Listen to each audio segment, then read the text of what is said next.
attention to NBC Radio broadcasting from studios located at Richmond Hill in Kingstown, programming for the 22nd day in the month of April. And this is Soufriere, the morning edition. Joining us this morning, Prime Minister Dr. the Honourable Ralph E. Gonsalves and also Professor Richard Robertson of the UE Seismic Research Centre, the lead scientist on the ground, keeping an eye on Soufriere for us, along with his team. And first of all, we say good morning to you, Prime Minister. Good morning and welcome back. Good morning, good morning. And good morning to Professor. Good to have you back as well. Professor? I think Professor is muted there. Good morning to you, Professor. All right, I believe he may have stepped away for a moment there. But Prime Minister, I believe in the meantime we can get the ball rolling while we await Professor to come. Yes, Professor, are you with us now? Professor Robertson?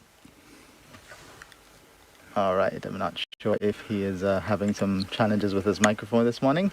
No, I'm fine. I was a bit worried. Morning, Richie. Good morning, Prime Minister. All right, Professor Robertson, as usual, we start with you in your update. What has changed since our last discussion yesterday? And just give us a briefing of that. Right, so the seismic activity continues the pattern established after the 18th April explosion. That is, we continue to have small, long period and hybrid earthquakes. What has happened within the last 24 hours or so, probably a little bit more, is that the rate of occurrence of these long period and hybrid earthquakes has increased. We have had a few rock falls and some VTs, but no seismic tremor. In other words, no record of any sort of venting or explosions at the volcano. So the pattern of the periods when you might have explosions and then you have intervening long periods of hybrids and long period events continues. And if anything, within the last 24 hours, a little bit more, we begin to have a lot more of them for some reason. So that's the only state change. Otherwise, the overall pattern continues. Okay, where we're seeing that increase, Professor, is that indicative of any major change that is about to happen in what we have right now? That's a good question. It's unclear what it exactly means. It could mean that the movement that you had, remember I was saying that maybe what's happening is at the volcano currently is that there's a sort of a battle between the forces that wish to push the material out and the forces that are resisting it. And what we're seeing is the result of that. So if you think of it, maybe the forces that are resisting it has sort of have stopped things from moving so much at the top, and therefore it's trying to force its way through at a sort of a faster rate at the bottom. So it might be indicative of the fact that a dome or something is resisting the movement of material upwards, and it's therefore it's started to indicate that stuff below is trying to come out. Or it might be there's a new set of material. We've always spoken about the fact that you could have gas-rich magma that is deeper down, or that's just below the stuff that came out, trying to get to the surface. It might be that. So I think the next few days will tell whether or not you simply have another explosion, or maybe you have some sort of dome growth. Even given the conditions that you have up there now, you don't have. I think most people realize is that what the volcano has done is to destroy the 2021 dome that was put in from last year. And it's also destroyed a substantial amount of the 79 dome that was there. And what you have now is a huge crater at the top, which, for all intents and purposes, is open. We don't have any clear evidence that there is any blockage on it. So it should be possible for material to come out without too much resistance at the top, unless the resistance is itself, that it's moving slower. And therefore, it's sort of at the top solidifying, and therefore it's kind of almost plugging or stopping itself. Apart from that, there is nothing else that would provide a are forced to unable to pressurize. And maybe if it does have a new batch come through because of the condition at the top, the kind of explosions you have might be less vigorous than you had before. But it really depends also on if something new comes through, how much gas it has in it. So we would be surprised if, as I said, it's changed. And usually you look for changes at volcanoes to tell you what it's doing. The current change is that you basically having more of these particular kind of events that you have an intervening period.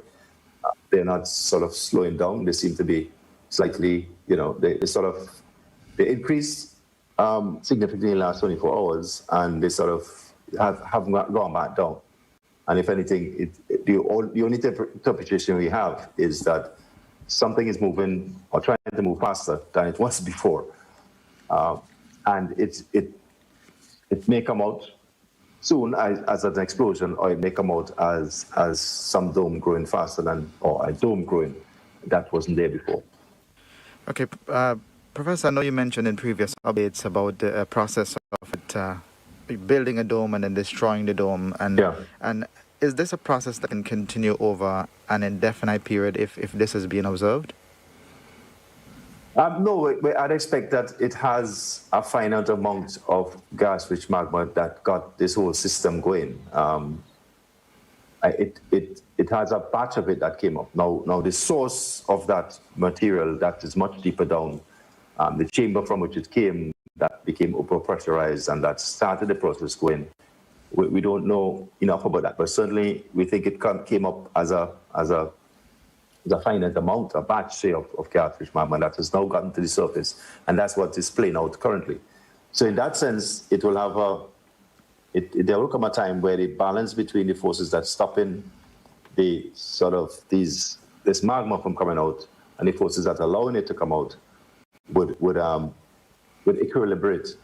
It would either be that it's used up all of its energy and then it stops moving, or it could be that it gets plugged and that stops it moving. So yes, there'll be a time, if that is all that is involved in the eruption, and if there's nothing new comes in, that's it. It will either stop with a dome or it stop with an open crater, and that's it.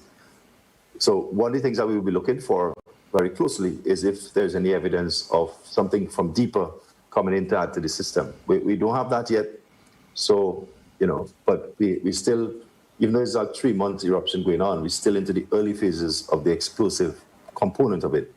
So things could change still, and one of the things we look for closely is a change. And as I said, something slightly has changed over the last 24, 48 hours, and that's indicative of maybe we'll see something slightly different. I don't think fundamentally different at this. You're going to have either explosions or no explosions. And that's what you have. I don't think we're out to the explosive phase yet. But in terms of whether or not when it will stop, which is what you're essentially asking, I think it will stop at some point. But when, I don't think we don't think currently, for how this volcano behaves, it will go on for years, still like in a Montserrat situation. It will go on for probably weeks, months, probably a little bit longer than that. But it would not be indefinite. It will stop at some point, yes. Prime Minister? No, the formulation, the new, or some indicative of some amendments or some alteration or some new process which is going on, something new, in the sense that you say that the distance still stay for the tremors, but for the earthquakes, you're seeing more of them. Yes. Now, historically, to the extent that you have the data, when the volcano behaves like this, is there historical precedent and how that emerged historically? If you can draw parallels between that or no, or that every situation is completely distinct and different. Yeah. Well, to a certain extent, every eruption has its own particular characteristics. But one of the things that we do, we look at the data that comes in from this eruption and in the context of the eruption and understand what happens, we don't only look at what Soufriere has done in the past, but we look at other volcanoes like Soufriere. And as you will gather, in 79, the techniques and the understanding of how volcanoes like Soufriere operate was different. So when I say that the current sort of slight change we are seeing might be indicative of something getting blocked and wanting to be cleared, it's related to the fact that this has been seen at other volcanoes, and that's one of the interpretations of what you see, that this increase in long period and hybrid activity might be related to something, somehow the system getting blocked at the top slightly, and it eventually will clear itself. So yes, there is precedent in the context of the kind of signal, but in terms of Soufriere, I don't think we had that kind of data from Soufriere in 1979. The kind of data that we're collecting now, the way in which the monitoring is set up, it's much more sophisticated. There's a lot more application of different techniques than you had then. So you wouldn't necessarily see exactly the same kind of signal, but we can see signals here that are similar to other volcanoes in other parts of the world, and we could use that to tell us what might be happening here. And that's the basis upon which I'm saying that the increase in the particular kind of events we're having may be suggesting that there's some sort of blockage that will get cleared, or it may be indicative of something slightly more sinister, which is something else coming through. But I think that for now, that's probably the lesser of the two possibilities, we think. But it's something that we're looking at currently. In short, therefore, we continue not to drop our guard. We resist that temptation. Yeah. And do our work, keep planning. Yeah. And stay out from the red zone. Yes, and I'd say particularly in the next, until this period where you have had a slight change plays out and sort of tell us what it's doing, I would suggest that anybody that was thinking of doing work in the red zone, and I know people go in and clean their houses, do various things in these quiet periods, I would suggest that they stay out. And let's see what happens before you think of doing that, because we're not quite sure whether this will play out as the same size explosion, an explosion in the first place. We don't know if it will play out like that, or it might be an explosion that be slightly bigger than the ones we have. So it really, at this point in time, yes, we don't drop our guard, but at this point in time, I'll suggest to people that were thinking of going in today to do things, if they were people, and they shouldn't be, but I'll tell them to stay back. At least let's see what happens today, and if it's not resolved by tomorrow, we'll see how the signals say. As a result, I listened to you very carefully, Richie, for guidance in respect of public policy, because as a consequence of what you were saying yesterday, I had a conversation with the Commissioner of Police. Mm-hmm. And do we have security personnel at the entry to the red zone? The security has not been of the tightest in allowing access to the red zone. Yeah. Yesterday it was decided that he would move the police officers who are at Mount Young Bridge and put them at Rabaka, because you have, though Georgetown is in the red zone, you still have a number of people in Georgetown because it's at the lower end of the red zone. Yeah. But where the real danger would be people who go over in Rabaka. Yes, that's correct. Similarly, the real danger would be those who go beyond Belial. Yes. Because people have to go up to the prisons. Because Belial, Spring Village, for instance, is in the yellow zone. It's in the yellow. Yes. Yes, but so we have to make sure that at the checkpoint, we for persons who are going above the into the red zone, that we make the security tighter, at least the dangerous red zone. Yeah. And only if the NEMO director or the Commissioner of Police or the Minister of National Security give the permission to go in, and in any event, the persons who are going in, who have gotten permission, to say who they are and what they're going to do. Because we would want to know, so that if they're going up there, the security authorities, NEMO or NEMO, have a list of the persons, so that if anything were to happen, and to have like telephone numbers of persons in the party, that you can be able to give NEMO or the Commissioner of Police an indication that, look, something untoward is going to happen. So you're up there, even with permission, you must get out immediately. Yeah. So we're trying to see if we can tighten the extent of the security. I know some persons would feel chafed by this, but I believe that we have to do it in accordance with your advice to have real safety. I don't know if you agree with that kind of an approach. Yeah, as you said, the key areas in terms of extreme risk are the areas north of the Rabaca River. And it has to do mainly with the fact that it's well known that the Rabaca is a primary path for pyroclastic flows. And more so now, given that we have a lot of deposits up on the mountain, the Rabaca is a place where Lahars will come down, mud flows.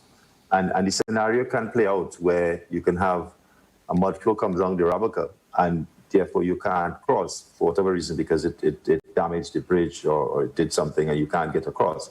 And then a pyroclastic flow comes down, and then you're caught on the side, and you don't want to be doing that. So the key areas in terms of risk is anywhere physically on the volcano, which is north of the Rabaca, and sort of, areas that the FHUs and north of that kind of area. Those are the key areas. North of Petit Bodel, you will say, or Petit Bodel would be included in that we must, because people are still in Petit Bodel.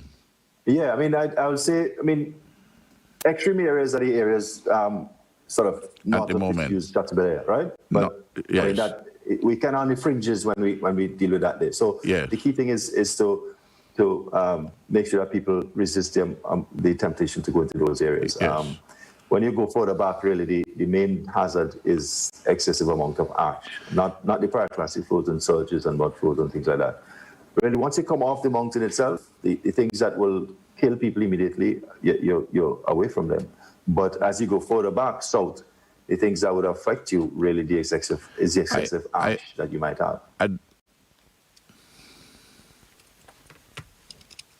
I don't want. Just 1 minute. Let me ask. Okay. So, Professor, while Prime Minister deals with something there on the other side. Another question coming in asks about the testing of the ash. Have you been able to receive the results for that? No, we actually have only just gotten them to. They asked her to take a long journey because of transportation issues. It's left here, I think, about 2 or 3 days ago by boat and got to Trinidad, and it's going to be split up into various components and then go to various people in the UK.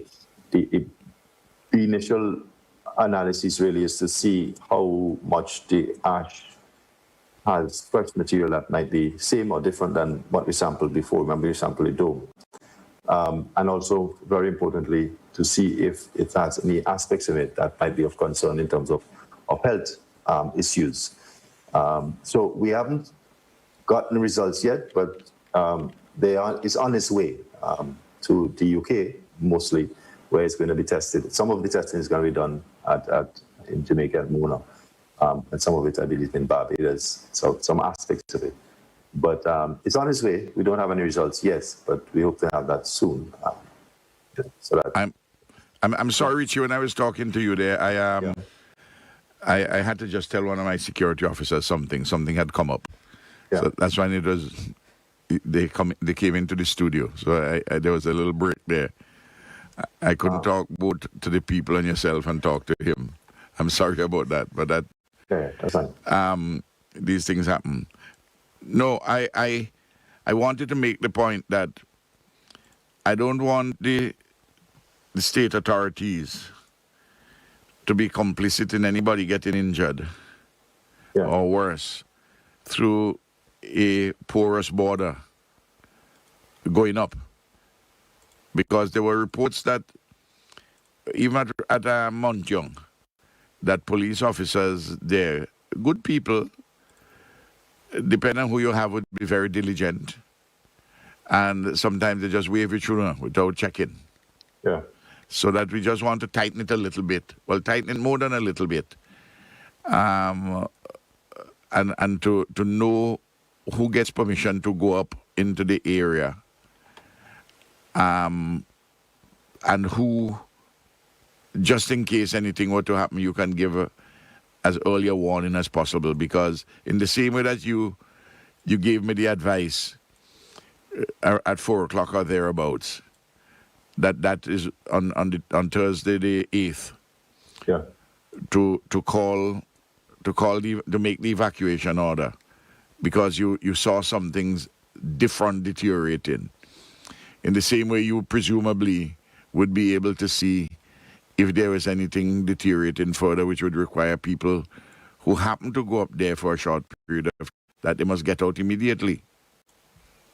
Yeah, well, I mean, I think our overall recommendation is that the red zone be the red zone, full stop, and people should not go there. But so it's never going to be safe for people to go there. What might happen is that there might be periods when the risk the risk can be managed in a particular way. But people need to understand that once you go into the red zone when the volcano is erupting, you are at risk of nasty things happening. Yes. Now, we would try as much as we can to see changes that might happen. As I'm telling you now, there's a change. I'm not quite sure what it means.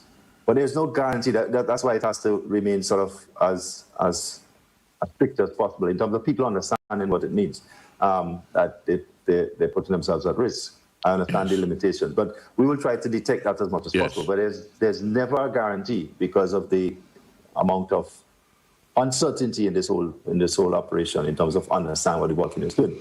There's never a guarantee that you would foolproof have a pre-warning other than what you have now, which is saying that it's erupting anywhere in the volcano is dangerous, even though it appears not to be sometimes because it's quiet.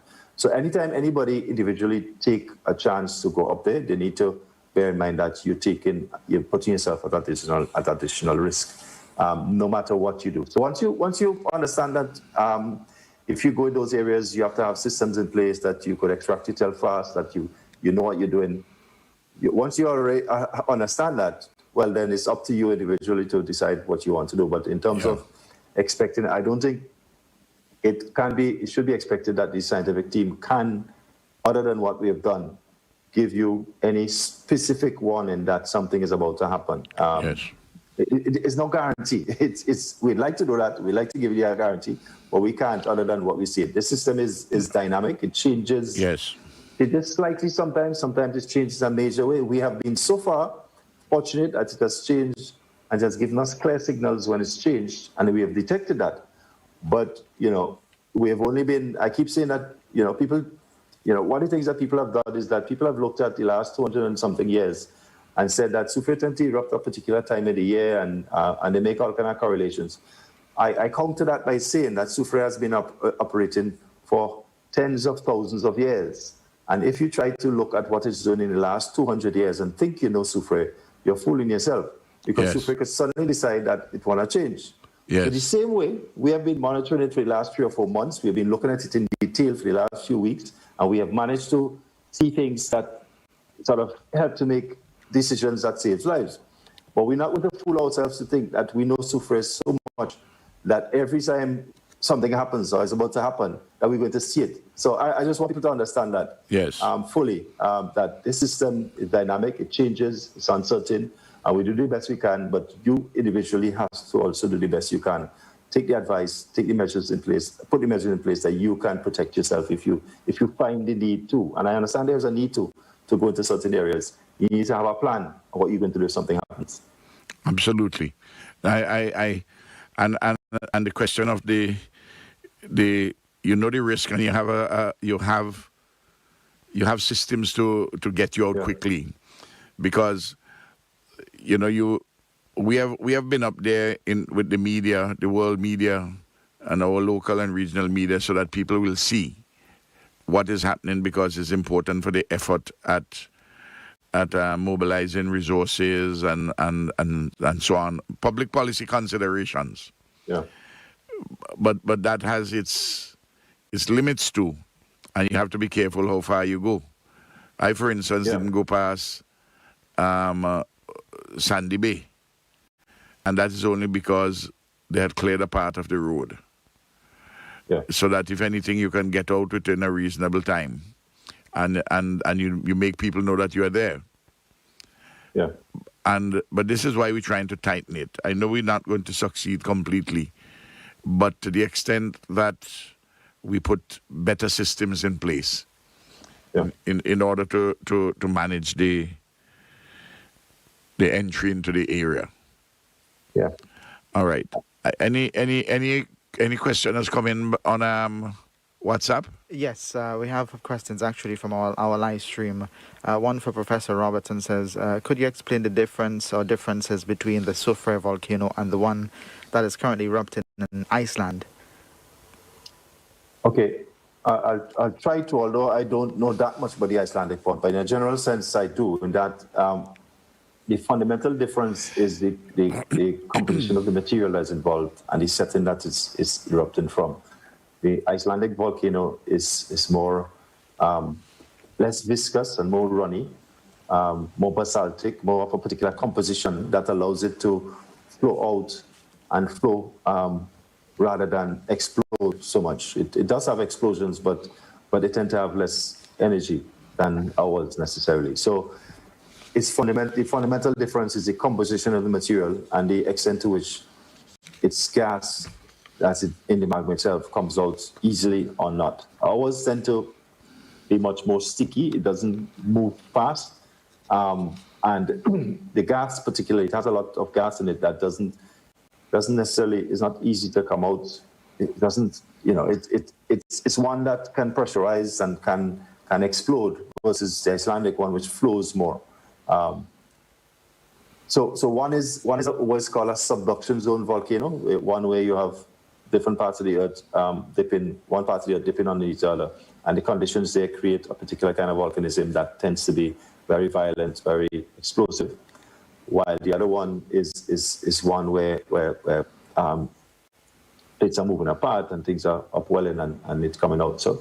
But the fundamental difference really is the composition of material, and volcanoes really, in nature, the way in which they manifest themselves at the surface is to a large extent determined by the chemistry of the material, the magma, or what it's composed of, and to a large extent, how much gas, how much what we call volatiles it has in it, and the ease with which it comes out.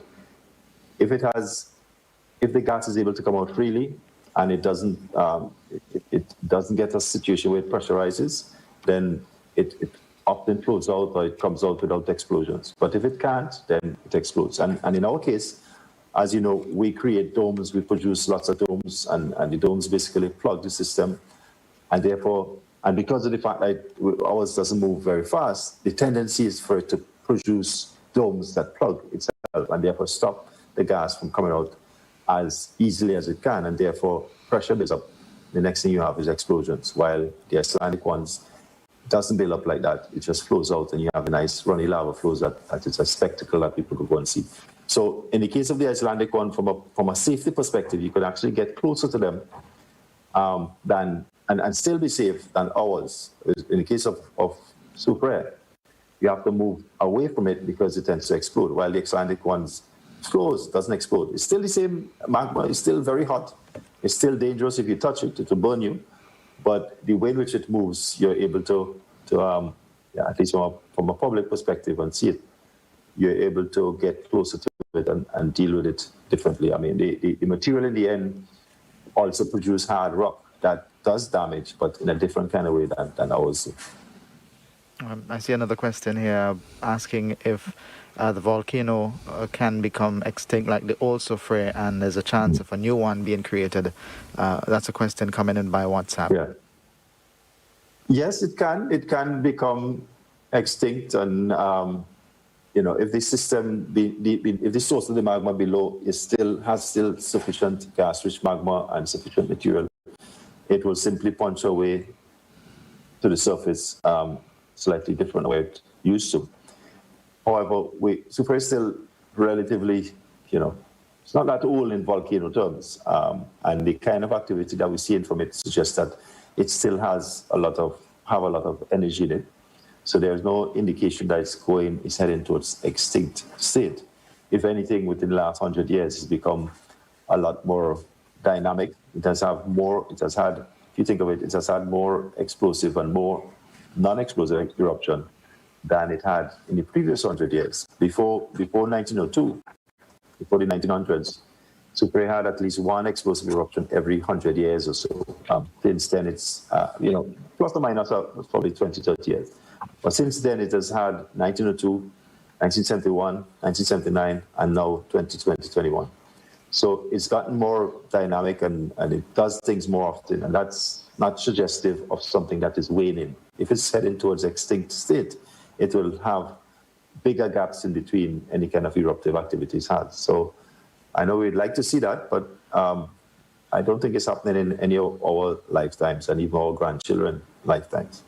Right. Another quick question. It says, can you, Professor, put to rest the discussion on the drilling of the geothermal having no effect on the explosive eruption at Soufriere? Yeah. All right. Yeah, that's amazing how much that comes up and how much both myself and my colleagues in seismic have addressed it. I think even before the Soufriere was active, we were being asked about it. And I've made the analogy that the geothermal, I look at it in the context of the human body. And the source for the volcanism is like deep beneath the surface of your body, sort of you think of your heart, right inside the core of your structure. While the way in which you are tapping into geothermal is really tapping into the hot rock that is heating fluids that is above that, right? So it's a bit like sticking a needle into your skin and thinking that needle sticking into your skin is somehow going to touch your heart. That's how the dimensions are. So the point is that the geothermal activity was trying to get at circulating fluids at a very shallow depth compared to where the magma is coming from. The thing that is driving this system, this eruption here, we think, is somewhere around 10, 15 kilometers beneath the surface, probably a little bit shallower than that, if anything. It's at least 10 kilometers or so. While the geothermal, I believe the deepest well probably went down to less than 3 kilometers, 3,000 meters. And what it was tapping was not the magma. It wasn't getting anywhere close to any magma. The magma was deep beneath the surface. What it was tapping into is the hot rock, because the magma would have heated the surrounding rock, and that heated rock would then have heated circulating fluid. So you have a magma chamber, and around it for several kilometers you might have hot rock, and then that hot rock would interact with water that came from above, and that water would touch the hot rock that is around the magma chamber, and that water would then be used to generate energy. So it's much further removed from the magma chamber itself. And the fact that you are accessing that doesn't affect what's happening in the magma chamber. Geothermal has been successfully applied in areas which have ongoing volcanic eruption. Iceland is a case in point. Icelandic volcanoes erupt all the time. You've seen that. New Zealand. And they have serious geothermal operations, and they don't affect each other because they just operate at different levels.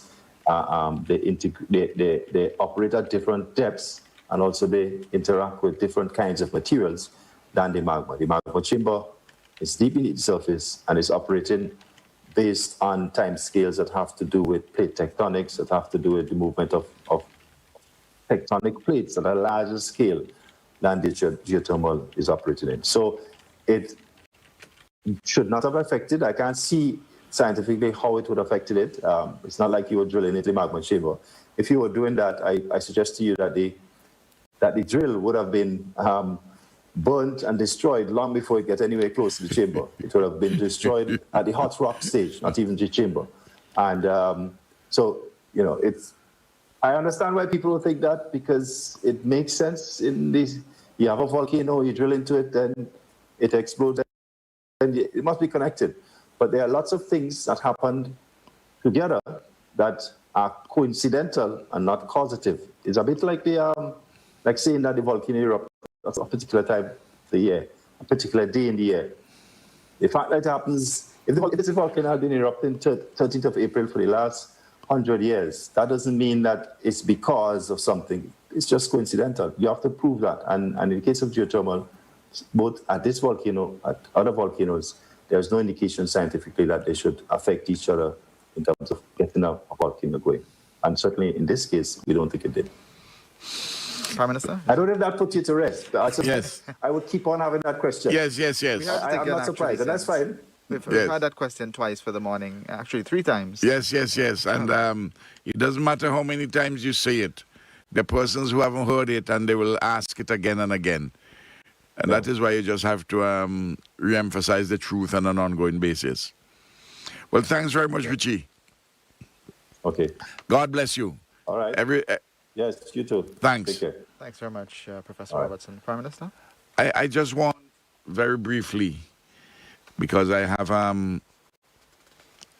have a series of appointments this morning again, connected to La Soufriere. There are a number of persons who ask me the question about what is the estimate of the damage.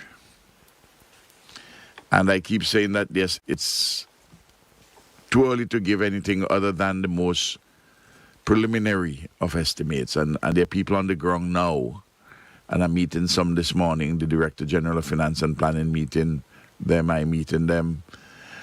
We have teams, and we're working together to get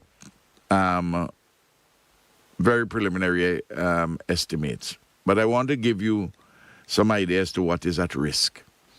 On April the 13th, that is to say 4 days after the first of the explosive eruptions, the World Bank has a team known as the Disaster Resilience Analytics and Solutions Team, what is known as the DRAS, D-RAS, Disaster Resilience Analytics and Solutions Team. And they do what is called, they prepared a note, what is called a grade note, GRADE. GRADE is an acronym meaning, is a long hyphenated formulation. Global Rapid Post-Disaster Damage Estimation, GRADE. Global Rapid Post-Disaster Damage Estimation, GRADE. And what they do is to give you an assessment as to the assets which are at risk and some preliminary analysis of the direct damages for the assets which are at risk. And but it doesn't provide, because there are so many imponderables, they don't give you the overall economic impact, including the question of the resulting loss of income and the cost to maintain the social safety nets, to feed people, and the like. So I'm just going to address what the issue, the assets which are at risk. They estimated, the World Bank team estimated that in the red and orange zone, these are very preliminary numbers, the total built assets at risk in the red and the orange zone, which are the persons evacuated, those assets at risk amount to $387.5 million, almost $400 million US. Those are assets at risk. It doesn't mean that those assets at risk are going to be damaged to the extent of 400 million US dollars. In the red zone alone, the replacement value estimated by this team of the residential buildings which are at risk in the red zone alone is 64 million US. The non-residential buildings at 106 million US. And the infrastructure at 83 million US. In the high pyroclastic flow areas and the surges and the mud flows and so on, the capital stock at risk there is to the building and infrastructure is 188 million US.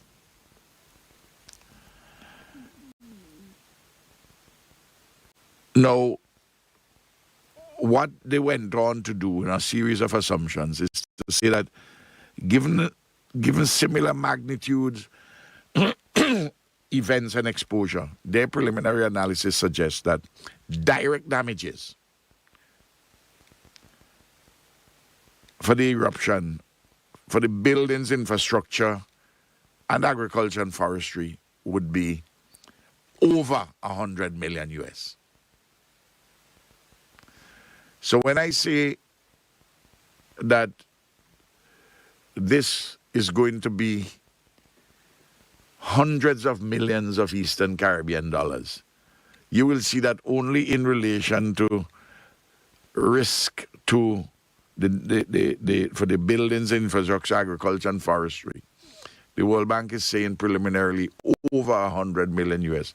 That is 300 million EC dollars, but that doesn't take into account the time you have to feed people. The amount of money you have to feed people, all the costs associated with the shelters, all the associated costs which will come now for the replanting of agriculture and forestry, because this is you're talking about direct damage to the assets which are there. So it is important to appreciate how the persons who do this go about it. They identify things which are at risk. And then consequential losses, which are huge in these circumstances. And it depends on how long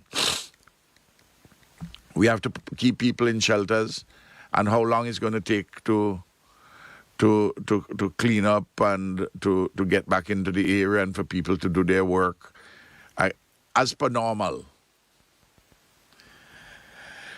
Those are some of the things, numbers which are being crunched now, and they can only be rough estimates. This reconstruction is going to take a long period of time. And when people asked me earlier, and I said, well, in relation to Soufriere, when I say in 4 months' time, this activity, we will see whether we can go back to some normalcy. I'm talking about actual eruptions, because that is the science. That is not for rebuilding. Because obviously, purely as a practical matter, you go into the area, you have to clean up. All the banana plants which you have there, you have to chop them out. The suckers there, I watch most of them, they look dead already. That means you got to dig that up. You have to replant. And from the time you replant, banana is 9 months before you get a bunch of bananas from which you can can boil to get to eat your banana, for the banana to be full. Sweet potato is 4 months. Trees which are gone, fruit trees. Some breadfruit trees would spring back, would come back, depending on the extent, but some of them would mash up. Breadfruit tree take a long time to grow. Other fruit trees and the like. And as Professor Robertson says yesterday, the mud flows we are going to have is going to last us, he tells us, beyond 2022. Because not all the material is going to come down one time. So we are in for a pretty long haul.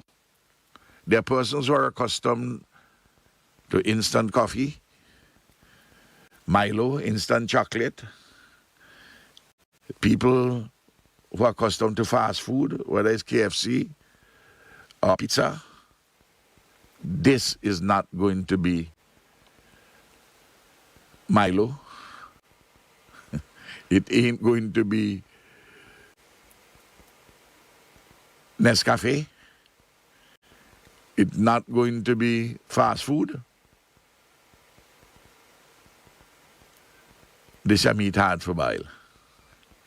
As Gao says, is that this one is going to be a long haul. But we have to put ourselves together to get it done. I just wanted to begin by giving this, because there are persons who I have seen, and I as you do things,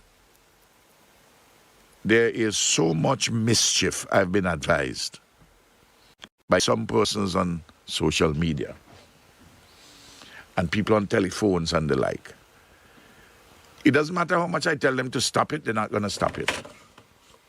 What I have to say is that persons who are listening and who are dealing with this thing, keep your head on. And don't allow anybody come with any foolishness to kerfuffle you. Deal with real things in this real world.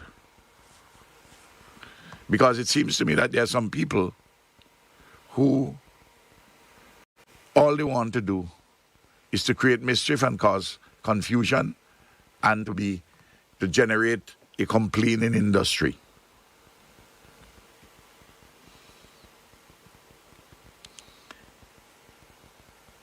There are a lot of people who are actively in the middle doing very good work. Nurses, doctors, police officers, teachers who are in shelters, people who are volunteering to cook, and so on and so forth. That you're going to find hiccups, that you're going to find limitations, that you're going to find challenges to be resolved on a daily basis, yes. But I'll give you examples how people can cause unnecessary problems for others. You take the distribution of food.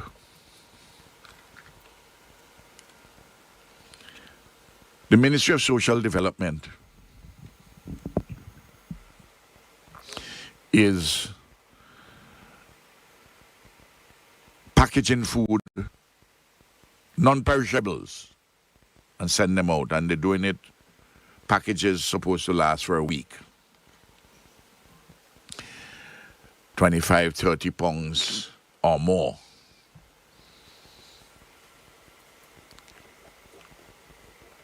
They have devised a system and they're fine-tuning it. Where they are at Camden Park, people who in neighboring areas can turn up at Camden Park because they have their people who are registered, people who are in homes, people who have evacuated are in homes. They have names they can get.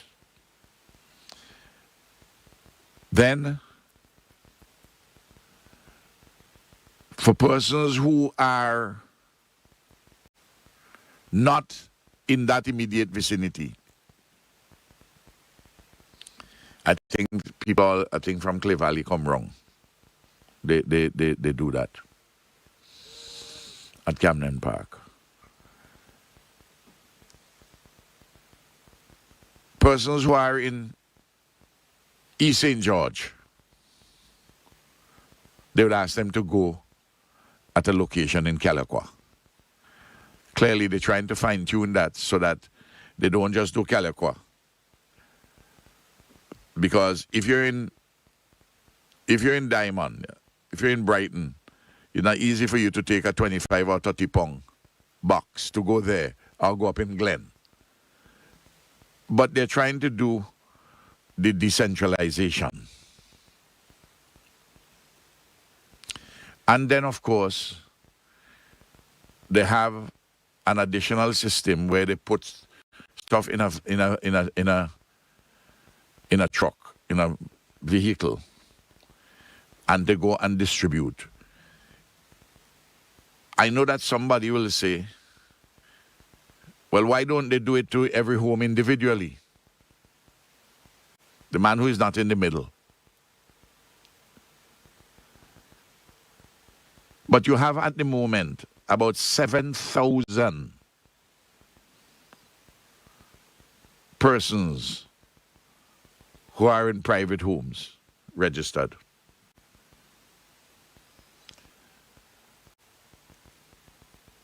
If you say 4 persons on an average to each home, and you don't have maybe 3 persons, you're talking about a number around 2,000 plus.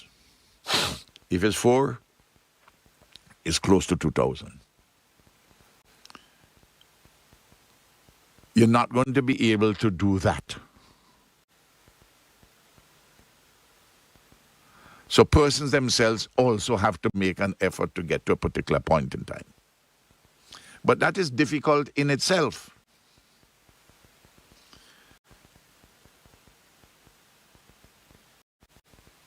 But when they put out the call for persons to come, there are other persons who will call, they say, oh, somebody from Connery getting food in Caliqua. I'm using my village as an example, which is just at the border of the red zone, just below the red zone. A number of persons have moved out, but there are people there still, and most people still there at Connery. But you have people who are having hardship there. Somebody will call and say, well, Mary from Connery getting food in Caliqua, getting a package in Caliqua, but Mary from Connery may be in a house in that area. So somebody now calls Elizabeth or Tom and say, Connery people getting food in Caliqua, and they turn up. And some people are doing it mischievously. Some people are doing it innocently. I'm just saying, just listen to the people who are making the calls from NEMO or from the Ministry of Social Development. Social Development also is packaging food to send out.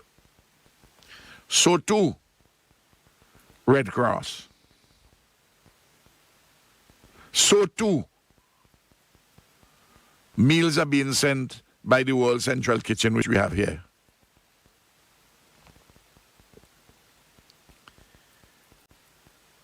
So just cooperate and let us be orderly and disciplined in these matters. It's already such a big problem, a big administrative, managerial problem. But a person sitting down as a keyboard warrior don't understand any of these things. And they start to do their blasting and taking to task people who are volunteering for very long hours, including their weekends. Please, let's have a sense of social solidarity and don't break it up. You remember earlier I said I'm encouraging people to send money to their family, and most people doing that from overseas. I'm saying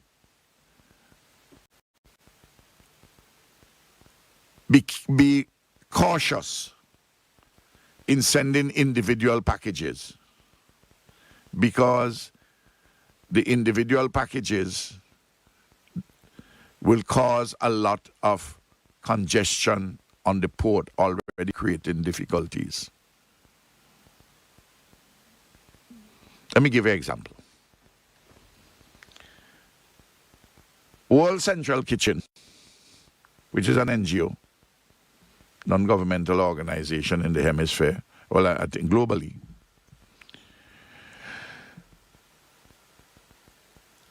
I've been advised that they're doing 4,000 meals per day through 9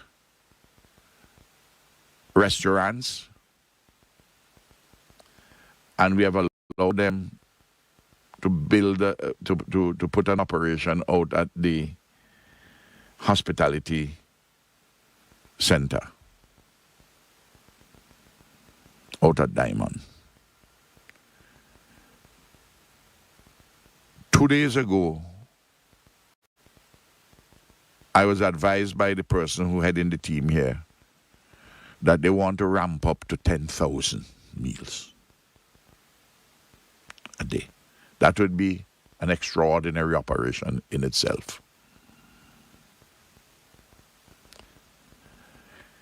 They have 4 containers which came yesterday from Tropical. The person who contacted me,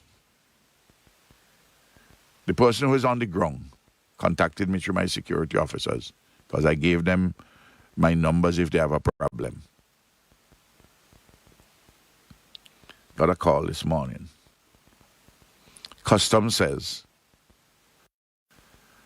that the kind of load they have there dealing with, they don't know. I'm talking about the kind of traffic already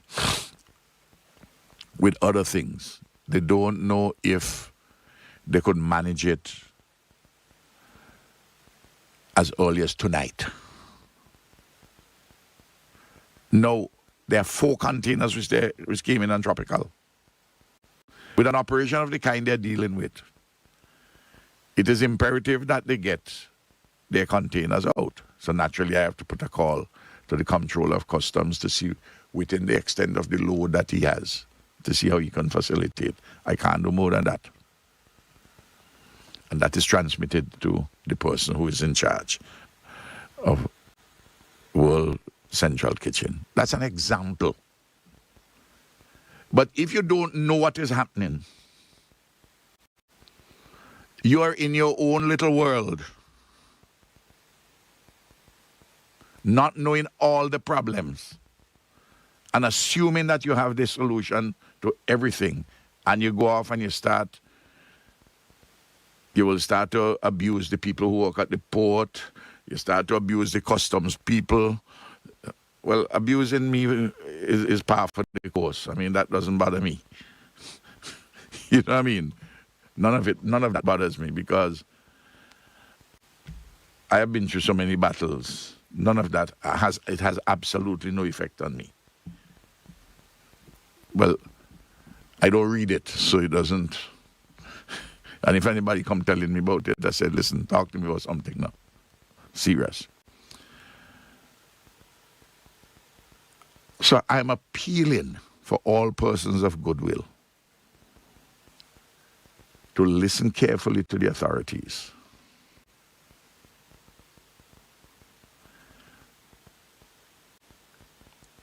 If I say something and you want, and it's not properly explained. Say, well, Ralph has said something, or so-and-so has said something. Let's get an explanation. Last weekend, you had a newspaper. Wouldn't say which one. And I heard Joel Providence talking about it on a program on Sunday. And I went and looked for the newspaper. 4 stories, 4 headline stories. Every single one of them nitpicking and negative. Every single one of them. 7 days, into a huge natural disaster. None of them is of any consequence. Not one. Don't affect people who inside of the shelters. Don't affect people who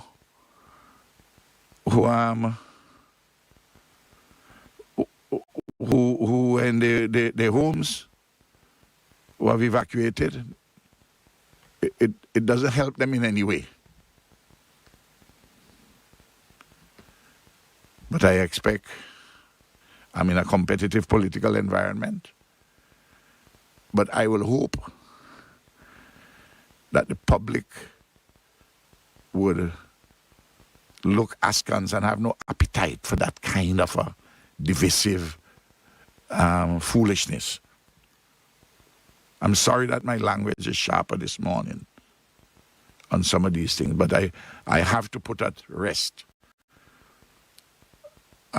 that particular kind of, to push away that kind of negative attitude for all of us to work together on this business. The number of persons in shelters have reached, up to yesterday, nearly 7,000 also.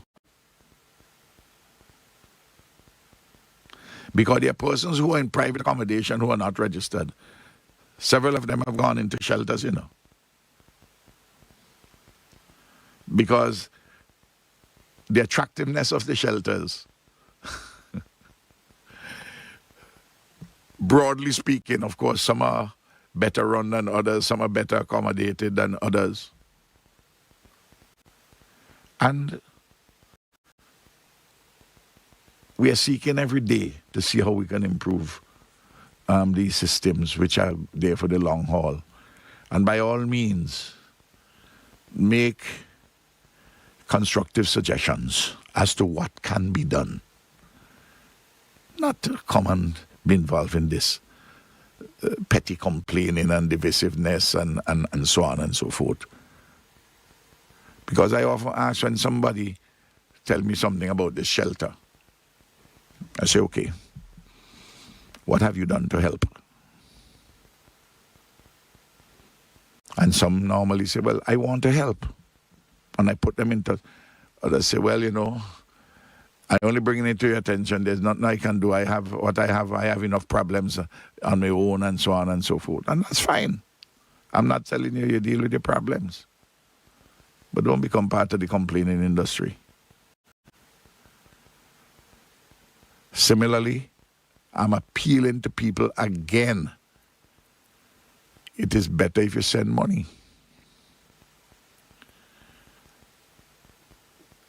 You overseas in New York or Boston or Washington or wherever in the United States, we know you want to send things for your family. And it attracts no duty.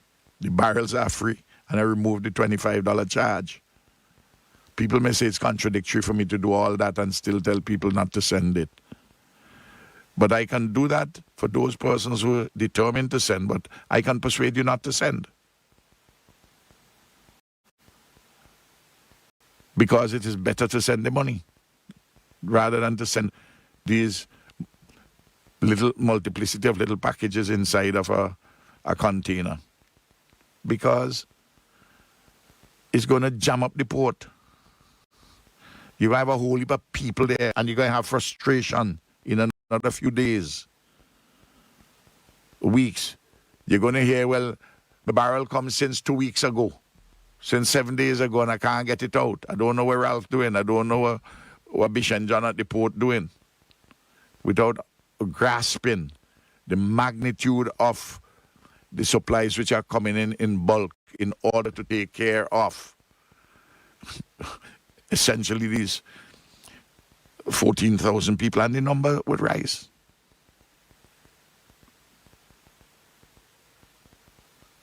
Please.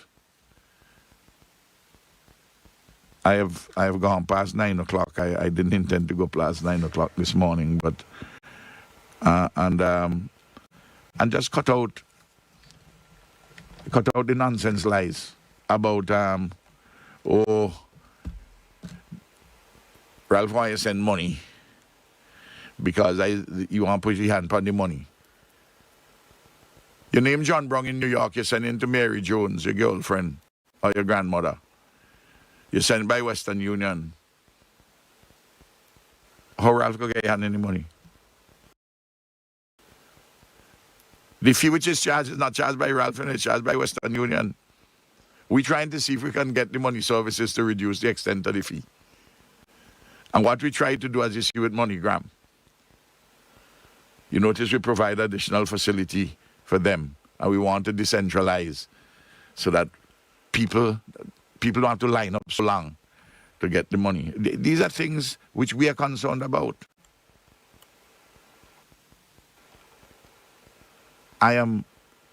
Then you get the thing that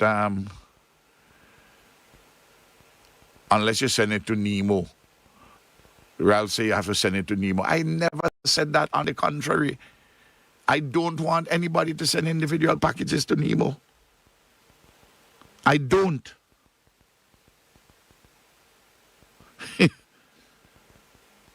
You hear what I'm telling you? Because Nemo has no capacity to deliver individual packages. And the truth is this: if you're sending things to Nemo, you may be sending things to Nemo that Nemo doesn't want.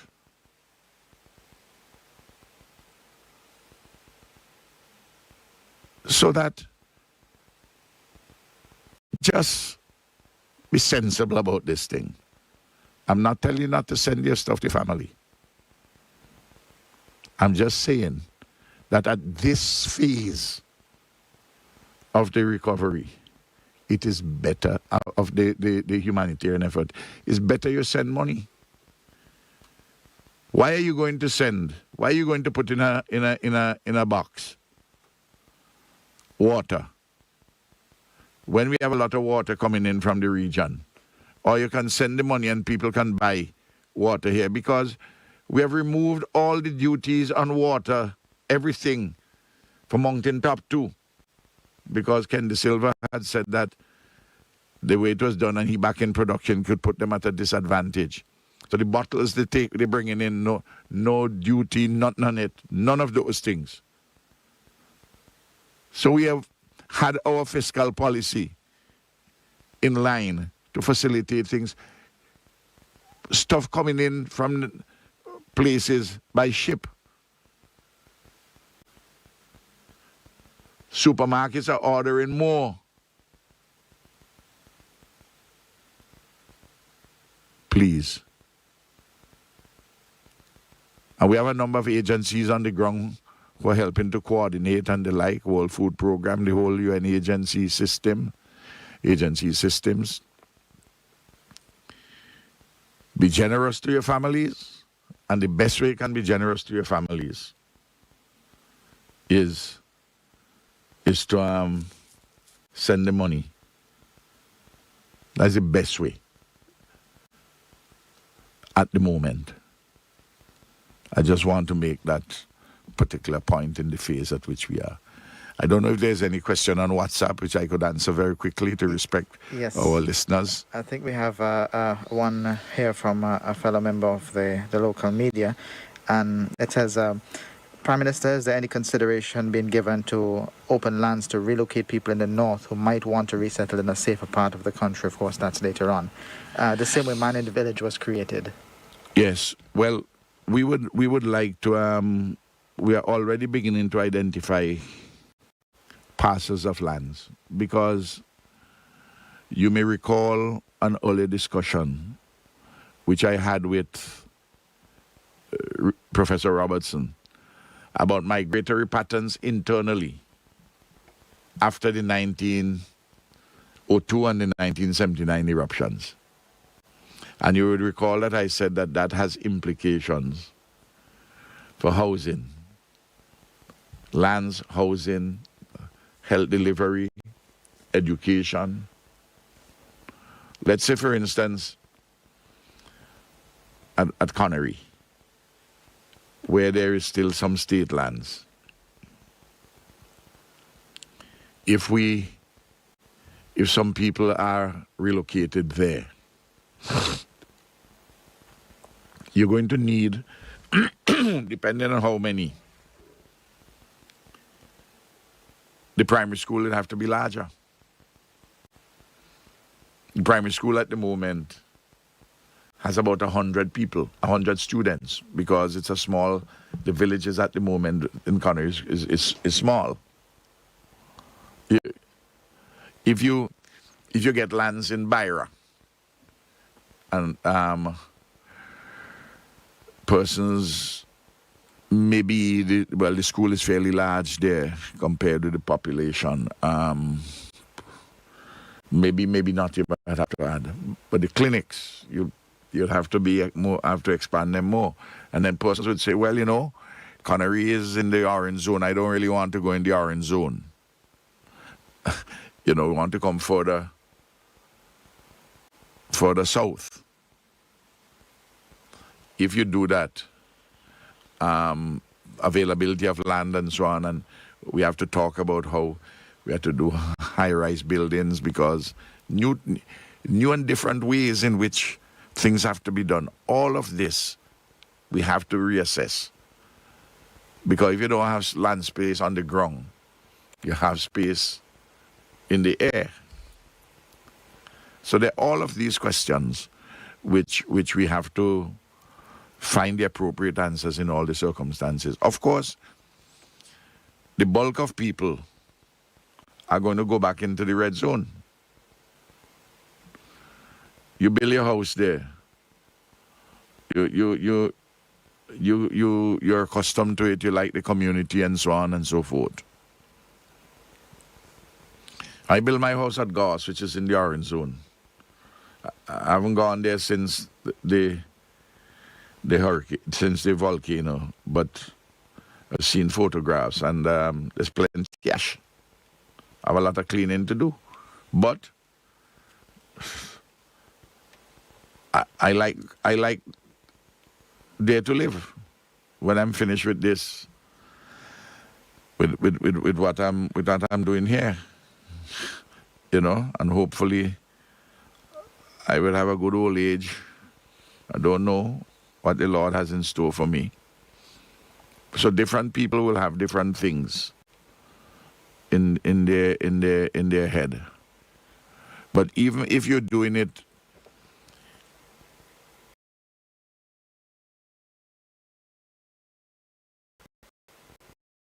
Rosa was built up a lot after the 1979 uprising, eruption. So too was Sharps, so was Glen. Rosebank was built up after 1902. I had family across the Dry River in Orange Hill and Overland. But they came down. Some came down to the Byra area, some went down to New Grounds after 1902. I have other family who's still up there. So even some would move and some would move. That's the nature of life. That's the nature of individual persons and so on and so forth. We don't have a situation like in Montserrat where areas have become a complete wasteland. As Professor Robertson says, that's not what we have here. We have a different situation. Sorry, you have maybe other questions? Yes, someone is asking about, in regards to agriculture, the importing of seeds or seedlings to aid in crop diversification. Will this be waived going forward? Absolutely. They're going. Saboto presented a paper to cabinet yesterday.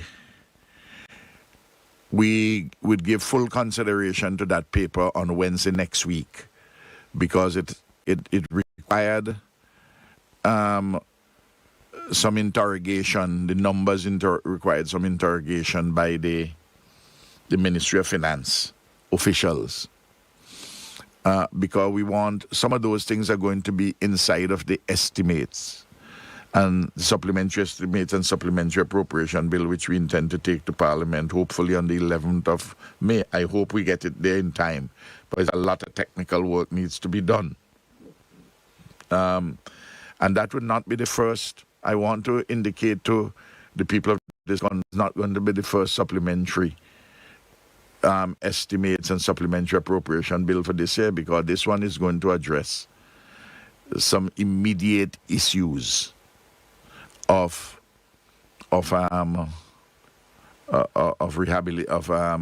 humanitarian relief, this particular relief stage.